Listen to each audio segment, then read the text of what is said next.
माझ्या महाराष्ट्रातील बांधवांनो, भगिनींनो आणि मातांनो, नमस्कार. जय महाराष्ट्र. पुन्हा एकदा तुम्हाला घरी बसवणारा, घरातून बाहेर न किंबहुना घराबाहेर न पडू नका सांगणारा माणूस आलेला आहे. आज जवळपास 8 दिवस होत आले. संपूर्ण देश आपला लॉकडाऊन या परिस्थितीत आहे. पण या संपूर्ण दिवसांमध्ये मी आपल्याला सर्वांना धन्यवाद देतोय. कारण आपण आपल्या संयमाचं एक अतुलनीय असं दर्शन घडवलेलं आहात. सर्वांनाच मी धन्यवाद देतोय. आणि जेव्हा मी आपल्याशी बोलत असतो तेव्हा एक लक्षात घ्या, माझ्यासोबत आपण सगळेजण आहात. माझ्यासोबत आपल्या महाविकास आघाडीतल्या सरकारमधले सगळे तिन्ही पक्ष आहेत. त्या पक्षाचे नेते आहेत. अजितदादा आहेत, बाळासाहेब थोरात आहेत, अशोकराव आहेत, दिलीपराव वळसे पाटील आहेत. कोणाकोणाची नावं घ्यायची, अनिल देशमुख आहेत, राजेश टोपे तर तुम्ही पाहता, हे सगळे माझ्यासोबत आहेत. विरोधी पक्षनेतेसुद्धा, त्यांच्याबरोबर सुद्धा माझी चर्चा सुरू आहे. राजसुद्धा मला फोन करून काही सूचना देतो आहे. हे सगळेजण आपण एकत्र येऊन काम करूया या भावनेने एकत्र आलेले आहेत. म्हणून या सगळ्यांना मी धन्यवाद देतोय. मी एक काल परवाकडे घोषणा केली, कारण हे संकट मोठं आहे आणि या संकटाशी लढण्यासाठी आपण एका वेगळ्या अकाउंटची स्थापना केल्या. एक वेगळा अकाउंट उघडलेलं आहे. कोरोनासाठी लढण्यासाठी मुख्यमंत्री सहायता निधीमध्येच आणखीन एक विभाग केलेला आहे. आणि मला एका गोष्टीचं समाधान आहे. आज सकाळीच मला उदय कोटक यांचा फोन आला आणि त्यांनी मला सांगितले की उद्धवजी, आप लढ रहे हो, हम आपके साथ है. आणि त्यांनी 10 कोटी रुपयाची मदत आपल्या या निधीसाठी जाहीर केलेली आहे. अनेक जण पुढे येत आहेत. काही जण स्वतःहून पुढे येत आहेत, काही कंपन्या पुढे येत आहेत. आपला विराटसुद्धा त्याच्यात मागे नाही आहे. सगळेच जण, सगळ्या क्षेत्रातले चहूबाजूनी आम्ही काय करू शकतो आणि काय करू इच्छितो हे सांगायला पुढे येत आहेत. कोणी हॉस्पिटलचा सेटअप करून देत आहेत, कोणी मास्क कुठे मिळतील ते सांगतायत. म्हणजे एकूण काय की आता आपली एक टीम चांगली तयार झालेली आहे. संपूर्ण जर का जग बघितलं तर जगभरामध्ये या विषाणूने थैमान घातलेलं आहे. कोणताही देश कोणाच्याही मदतीला धावून येईल अशी आता शक्यता नाही आहे. आपणच या संकटावरती मात करणं हे गरजेचं आहे. आणि ही मात करत असताना आपण दूरचित्रवाणीवरती बघतो, टेलिव्हिजनवरती बघतो की ज्या देशांनी काळजी घेतली नाही त्यांची काय आज परिस्थिती झाली आहे. दुर्दैवी आहे. फार फार वाईट आणि भीषण परिस्थिती आहे. आणि ती दृश्य बघितल्यानंतर आपण ही काळजी का घेतो आहोत आणि का घेण्याची गरज आहे हे आपल्या लक्षात येईल. आपल्याकडे थोडासा जो काळ मिळाला त्याच्यात आपण ही काळजी घेतलेली आहे. आणि आपल्याला सर्वांना कल्पना आहे की मी वेळोवेळी आपल्याला सांगत आलेलो आहे की फेज 1, फेज 2, फेज 3, फेज 4 हा त्या विषाणूचा प्रसार वाढण्याचा किंवा त्याचा गुणाकाराचा जो काही काळ असतो तो सुरू झालेला आहे. अर्थात त्याच्यावरती मी नंतर तुमच्याशी बोलणार आहे. पण पहिल्या प्रथम मी एक गोष्ट आपल्याला सांगू इच्छितो की संपूर्ण राज्यात नव्हे, संपूर्ण देशात इतर राज्यातले कामगार हे त्यांच्या घरी जाण्यासाठी फार उत्सुक किंबहुना एकदम असे उतावळे झालेले आहेत. मी त्या सर्वांना सांगू इच्छितो की इतर राज्यातले जे सगळे कामगार आज आपल्या महाराष्ट्रामध्ये आहेत, कृपा करून जिथे आहात तिथेच थांबा. एकतर आपलं घर सोडू नका. घर सोडून आपण कुठल्या जिल्ह्यात गेला असाल तर तिथेच थांबा. आपली पूर्ण जबाबदारी महाराष्ट्र सरकार घेत आहे. आपली राहण्याची सोय आम्ही करतो आहोत. आपल्या जेवणाची सुद्धा आम्ही सोय करतोय. मोफत जेवण आपल्याला देत आहोत. आजपर्यंत जवळपास 163 ठिकाणी महाराष्ट्र सरकारने ही केंद्र सुरू केलेली आहेत. अजूनही केंद्र ही सुरू करत आहोत. राज्यभर ही केंद्र सुरू करत आहोत. म्हणून कुठेही कृपा करून असे गोंधळून जाऊन आणखीन काहीतरी चूक करून मोठी दुर्घटना घडेल अशा काही गोष्टी करू नका. जिथे आहात तिथेच थांबा. जे इतर राज्यातले मजूर आहेत, कामगार आहेत, ज्यांचं तळहातावरती पोट आहे, मी पुन्हा त्यांना सांगतोय की जिथे आहात तिथेच थांबा. कुठेही जायची गरज नाही आहे. इतर राज्यात सुद्धा जे आपले महाराष्ट्रातले कर्मचारी आहेत त्यांना सुद्धा मी आवाहन करतोय की तुम्ही सुद्धा आहात तिथेच थांबा. तुम्हाला जर का तिथे कुठे मदतीची आवश्यकता असेल तर कृपा करून मुख्यमंत्री कार्यालयाला संपर्क करा की जेणेकरून आपण तिथल्या राज्याच्या मुख्यमंत्र्यांशी बोलू आणि तिथल्या तिथे आपली सोय होईल. साखर कारखान्यांना सुद्धा मी विनंती करतोय की आता आपले कारखाने हे किती काळ सुरू राहत आहेत, किती दिवस, तुम्हाला सगळ्यांना कल्पना आहे. पण आपला जो कर्मचारी वर्ग आहे, मग तो ऊसतोड कामगार असेल, आणखीन काही कर्मचारी असतील, कृपा करून आपण आपल्या कर्मचाऱ्यांची काळजी घ्या. आपण त्यांची सोय पुढच्या काही दिवसासाठी करा. सरकार सोबत आहे. सरकार इतर सगळ्यांची काळजी घेत आहे. पण आपल्या राज्यात सुद्धा या जिल्ह्यातून त्या जिल्ह्यात हे कामगार किंवा ही वाहतूक आता होता कामा नये. ही सगळी वाहतूक आता बंद आपण केलेली आहे. ती आता पूर्ण बंद करत आहोत. सगळ्यांना मी पुन्हा पुन्हा सांगतोय की आपल्या आणि आपल्या सोयीसाठी, सुविधांसाठी जीवनावश्यक वस्तूंची दुकानं, मग त्याच्यात अन्नधान्य आली, औषधं आली, या सगळ्यांची दुकानं आपण 24 तास उघडी ठेवण्याचा निर्णय घेतलेला आहे. पण तरी देखील मी परवाही बोललो होतो, की विनाकारण काही लोकं अनावश्यक किंबहुना केवळ पाहणीसाठी बाहेर पडतायत. मग पोलिसांची कुठेतरी झकाझकी होते, हुज्जत घातली जाते. असं नका करू. पोलीससुद्धा आपल्या जीवाची बाजी लावून आपल्यासाठी लढतायत. पूर्ण ताकदीने ते आपल्या यंत्रणेवरचं, इतर यंत्रणेवरचं ओझं किंबहुना भार कसा हलका होईल, तो भार ते स्वतःवरती घेत आहेत. म्हणून मी सर्वांना विनंती करतो, याच्यात मला सर्व धर्मीय, सर्व पक्षीय सगळ्यांना विनंती करायची आहे, की आपण संयमाचं एक अतुलनीय दर्शन घडवत आहात.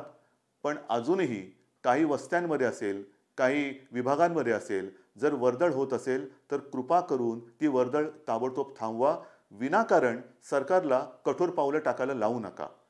कारण शेवटी ही आणीबाणी आहे. ही आरोग्याची लढाई म्हणजे आणीबाणीचीच परिस्थिती आहे. आणि ही आणीबाणी म्हटल्यानंतर प्रत्येकाने आपापली कर्तव्य आणि आपापली जबाबदारी ओळखून वागलंच पाहिजे आणि ती वागण्याची विनंतीच मी तुम्हाला करतो आहे. आता सुद्धा मी हे जाहीर करताना आपल्याला सर्वांना कल्पना आहे की केंद्र सरकार सुद्धा आपल्यासोबत आहे. अगदी माननीय पंतप्रधान पण माझ्याशी बोलत आहेत, अमित शहा माझ्याशी बोलत आहेत, प्रकाश जावडेकर माझ्याशी बोललेले आहेत आणि केंद्राने ज्या काही योजना जाहीर केलेल्या आहेत, मग तो धान्य वाटप असेल, आणखीन काही असेल, तो जो मोफत धान्य वाटप करायचा आहे तो मोफत धान्य वाटप होईल. ज्यांना जे जे काही करता येणं शक्य असेल ते आपण करतो आहोत. पण आपली जी जेवणाची केंद्र उघडलेली आहेत ती ठिकठिकाणी MIDC आणि इतर काही ठिकाणी जी उघडलेली केंद्र आहेत तिथे त्यांच्याकडे कोणाकडे कार्ड असो वा नसो, म्हणजे रेशन कार्ड असो नसो, काही असो किंवा नसो, त्यांना आपण मोफत जेवणाची सोय केलेली आहे. शिवभोजनसुद्धा जे 10 रुपयामध्ये आपण देत होतो ते पुढच्या 3 महिन्यासाठी आपण 5 रुपयांनी देणार आहोत. म्हणजे जे जे काही करता येणं शक्य असेल ते आपण करतो आहोत. पण हे करत असताना केवळ आणि केवळ जी दक्षता घ्यायची आहे ती दक्षता घेण्यासाठी म्हणून करतोय. कृपा करून सरकार आपली मदत करत असताना आपणही सरकारची मदत करा. कारण हे सगळं आपल्यासाठीच चाललेलं आहे. मी मगाशी तर बोललोच, पण गेले काही दिवस आपल्या कस्तुरबा आणि पुण्याच्या नायडू हॉस्पिटलमधल्या डॉक्टरांशी बोललो. डॉक्टर पवार आपल्या कस्तुरबात आहेत, डॉक्टर पाटसुदे हे नायडू हॉस्पिटलमध्ये आहेत. मग ह्या डॉक्टर पाटसुदेंनी पहिला आपल्याकडे आलेला कोरोनाचा रुग्ण ओळखला, त्याची लक्षणं बघून तो ओळखला आणि म्हणून आपल्याला कळलं की कोरोना आपल्याकडे आलेला आहे. त्यांच्याशी मी मध्ये मध्ये बोलत असतो. एका गोष्टीचा मला निश्चित समाधान आणि अभिमान आहे या डॉक्टर लोकांचा. अभिमान एवढ्यासाठी की हे संकट एवढं भयानक असताना या डॉक्टरांचं मला खरंच कौतुक करावंसं वाटतं. त्यांना आणि त्यांच्या सर्व सहकाऱ्यांना मी आपल्या सर्वांच्या साक्षीने मानाचा मुजरा करतोय. सर्व मग नागपूरमध्ये सुद्धा हे डॉक्टर आहेत, ठिकठिकाणी यवतमाळमध्ये आहेत, प्रत्येक जिल्ह्यात आहेत. त्या सर्व ह्या कोरोनाच्या संकटाशी लढणाऱ्या डॉक्टरांना आणि त्यांच्यासोबत काम करणाऱ्या कर्मचारी वर्गांना मी मानाचा मुजरा करतोय. मला काही जणांनी सांगितलं की उद्धवजी तुम्ही ह्या डॉक्टरांशी जरा मध्ये मध्ये बोललात तर त्यांचं मनोधैर्य वाढेल.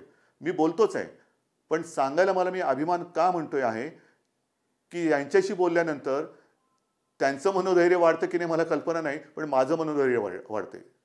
आजही ते कुठेही असे गोंधळलेले नाहीत, कुठेही त्यांच्यामध्ये भीतीचं दहशतीचं वातावरण नाही. मी त्यांना फोन केल्यानंतर मी त्यांना विचारतो की डॉक्टर साहेब आपण कसे आहात, ते मला विचारतायत साहेब आपण कसे आहात, आपण काळजी घ्या. काय म्हणायचं या वीरांना, काय म्हणायचं या शूरांना. आणि त्यांच्याशी मी बोलल्यानंतर मी तुम्हाला खरंच सांगतो माझं मनोधैर्य वाढतंय. आणि ही सगळी अशी अहोरात्र मेहनत करणारी आपली मंडळी आहेत म्हटल्यानंतर आपण विचार केला पाहिजे. पोलीस आहेत, हे जीवनावश्यक सेवा देणारे आपले कर्मचारी आहेत, किती ताण आपण त्यांच्यावरती वाढवायचा. आज रविवार आहे, रविवार सुट्टीचा दिवस आहे, पण आज सुट्टीचा दिवस इतर वेळेला आपल्याला तरी गेले काही दिवस आणि पुढचे काही दिवस जबरदस्तीची सुट्टी आहे, आपल्याला घरी राहायचंय. पण ही मंडळी आज रविवार असो वा नसो आपल्यासाठी अहोरात्र 24 तास मेहनत एके मेहनत आणि ती सुद्धा जीवावरती उदार होऊन करतायत. फार मोठं धोक्याचं काम आहे ते आपल्यासाठी ते पत्करतायत. आणि आता आपण ह्या एका विषाणूच्या ह्या टप्प्याटप्प्यांच्या या खेळामध्ये, खेळ मी म्हणतोय कारण हा जीवघेणा खेळ आहे, त्याच्यात प्रवेश करताना साहजिकच आहे आपण आता चाचणी केंद्र आणि टेस्ट करण्याच्या ज्या काही सुविधा आहेत त्या वाढवलेल्या आहेत. त्या वाढवल्यानंतर एक गोष्ट अपेक्षित आहे की ह्याच्यामध्ये कोरोना पॉझिटिव्ह येणाऱ्यांची संख्याही वाढणार आहे. ती थोडीशी वाढते आहेच, अपेक्षेप्रमाणे ती वाढते आहे. पण ती अपेक्षेप्रमाणे वाढली पाहिजे, त्याच्या पलीकडे वाढता कामा नये. आणि ही वाढ आपल्याला लक्षात येते. ही वाढ जशी लक्षात येते आहे, त्याचप्रमाणे आणखीन एक गोष्ट समाधानाची आहे, की ज्यांना यापूर्वी ह्या विषाणूने ग्रासलं होतं, त्यातले बरेच लोकं आता जवळपास बरे होऊन आपण त्यांना घरी सोडतो आहोत. आपल्याला काळजी घ्यायची ती हीच घ्यायची आहे, की आता कदाचित निमोनियाचे पेशंट वाढतील, निमोनियाची लक्षणं वाढतील. मला सर्व खाजगी प्रॅक्टिस करणाऱ्या डॉक्टर्सना आणि हॉस्पिटलना सूचना द्यायची आहे, की आता आपल्याला डोळ्यात तेल घालून लक्षपूर्वक काम करावं लागेल. जर का आपल्याकडे या लक्षणाची कोणी रुग्ण आले, ज्यांना सर्दी, खोकला, ताप किंबहुना निमोनिया सदृश्य लक्षणं असतील, तर ताबडतोबीने आपण त्यांना एक्सरे आणि हिमोग्राम करायला सांगा. एक्सरे आणि हिमोग्राम, की त्यांना निमोनिया झालेला तर नाही आहे ना, त्यांची श्वासगती कशी आहे, ती नॉर्मल आहे ना. ती पाहिल्यानंतर जर तुम्हाला संशय आला की ह्यांना न्यूमोनिया आहे, तात्काळ तुम्ही हे आपले कोरोना संदर्भित जी काही आपली यंत्रणा आहे त्यांना त्यांच्याकडे पाठवा आणि त्यांच्याकडनं त्यांना इलाज सुरू करू द्या. कारण हा जो काही रोग आहे, हा पहिल्या पायरीवरतीच त्याला जर का आपण थांबवला तर तो पुढे सरकत नाही. आत्तापर्यंत आपल्याकडे जे मी म्हणतोय की काही जणांची जी लक्षणं आहेत आजही आपल्याकडे रुग्ण आहेत, पण त्यातले काही जण बरे करून आपण घरी पण सोडतो आहोत. पण ही लक्षणं, त्याची तीव्रता ही थोडी कमी आहे आणि ती कमी असतानाच त्यांच्यावरती जर का उपचार केले तर आपण त्याच्यावरती विजय मिळवू शकतो. आणि म्हणून हे लक्ष देण्याचं एक महत्त्वाचं एक काम आहे. आणि हे करताना आपल्या सगळ्यांची एक आता जबाबदारी आहे. कारण काही हजार आपण रुग्ण नाही म्हणणार, पण प्रवासी जे आपल्याकडे आले त्यांना होम क्वारंटाईनमध्ये आपण सांगितले की आपण आलेला आहात, काही काळ आपण घरच्या घरी क्वारंटाईनमध्ये राहा. पण ते क्वारंटाईनमध्ये आहेत की नाही मी पुन्हा पुन्हा सांगतो. कदाचित आपले कुटुंबीय असतील, आपली मित्रमंडळी असतील, आपले आप्तसखी असतील, आपल्या ओळखीचे असतील, आपले शेजारी पाजारी असतील, तर आपण ती जबाबदारी घ्यायला पाहिजे. एक तर ते क्वारंटाईनमध्ये स्वतःहून राहतात की नाही, आणि कुटुंबियांनी सुद्धा त्यांच्यापासून थोडंसं विलग राहिलं पाहिजे. अंतर तर ठेवलंच पाहिजे. म्हणजे आज मला काही जणांनी फोन करून सांगितलं की उद्धवजी तुम्ही लढतायत, तुमच्या खांद्याला खांदा लावून आम्ही लढायला तयार आहोत. म्हटलं बाबा माफ करा, खांद्याला खांदा लावू नका, लांबून नमस्कार करा आणि काय वाटेल ती मदत करा. ही बोलण्याची पद्धत असली तरी हे अंतर ठेवणं हे गरजेचं आहे.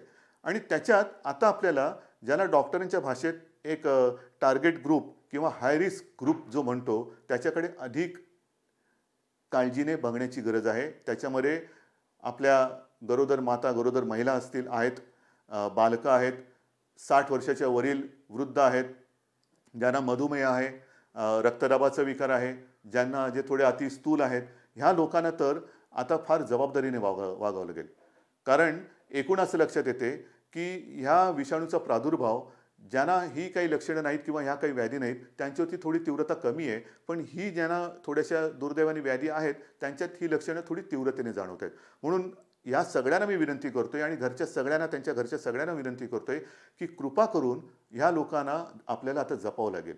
आणि म्हणून मी सारखं जे सांगतोय की गर्दी करू नका, घराबाहेर पडू नका, ते एवढ्यासाठीच.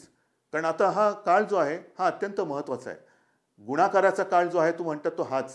ह्या काळामध्येच हा विषाणू गुणाकार करतो आणि मी पुन्हा तुम्हाला सांगतो की या काळामध्येच आपल्याला त्याची वजाबाकी करायची आणि आपण हे करू शकतो. जो संयम आपण बाळगत आहोत तो बाळगल्यानंतर मला खात्री आहे की आपण या युद्धामध्ये नक्की जिंकू. पण आता हा अतिशय महत्त्वाचा टप्पा हा आलेला आहे. पुन्हा सांगतो, जीवनावश्यक वस्तूंच्या दुकानात जर गर्दी कमी नाही झाली तर आपल्याला काही वेळेला कठोर पावलं टाकावी लागतील. 24 तास ही दुकानं उघडी ठेवली ती केवळ आणि केवळ आपली गैरसोय होऊ नये म्हणूनच ठेवलेली आहे.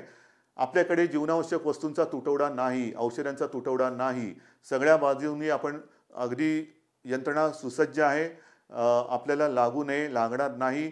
पण ह्या लढाईमध्ये ह्या पुढचं जर का पाऊल टाकावं लागलं तर ती सुद्धा यंत्रणा आपण सज्ज ठेवलेली आहे. त्याच्यात आणखीन यंत्रणा वाढवण्याचा आपला प्रयत्न आहे. म्हणून तुम्ही काळजी करू नका. घराबाहेरची लढाई तुमचं सरकार जे आहे ते मजबूत आहे, पण तुम्ही घरामध्ये राहा. घराबाहेर पाऊल टाकू नका. जीवनावश्यक किंबहुना आवश्यक असेल तेव्हा आणि तेव्हाच फक्त एकट्या दुकट्याने बाहेर पडा. उगाचच रहदारी वाढू नका, पोलिसांची हुज्जत घालू नका आणि सगळे मिळून आपण आपलं काम, आज रविवार आहे म्हटल्यानंतर रविवार सुट्टीचा दिवस आहे. मी पुन्हा सांगतो, जरा कुटुंबियांसमवेत आनंदाने हसत खेळत आहे ना, काही तुमचे विरंगुळ्याचे काही गोष्टी असतील, पत्ते असतील, कॅरम असेल, काही जण तर गाण्याच्या भेंड्या खेळतात, खेळा. गाण्याच्या भेंड्या खेळा. काही करा, घरातल्या घरात एक आनंदाने घालवा. आपण सगळे एकत्र आहोत. सगळे मी जे मगाशी म्हटले सगळे दिग्गज कलाकार आहेत, इतरही क्षेत्रातले दिग्गज आहेत, विरोधी पक्षातले नेते आहेत, सर्व पक्षाचे नेते आहेत. हे सगळे आज आपल्या सरकारसोबत आहेत आणि आपला संयम, आपली जिद्द ही अशीच कायम ठेवा. मला खात्री आहे हेही दिवस जातील. आजच बघा, लॉकडाऊन झाल्यानंतर जवळपास 8 दिवस निघून गेले. पुढचे काही दिवस आता फक्त राहिलेले आहेत. हे दिवसही निघून जातील.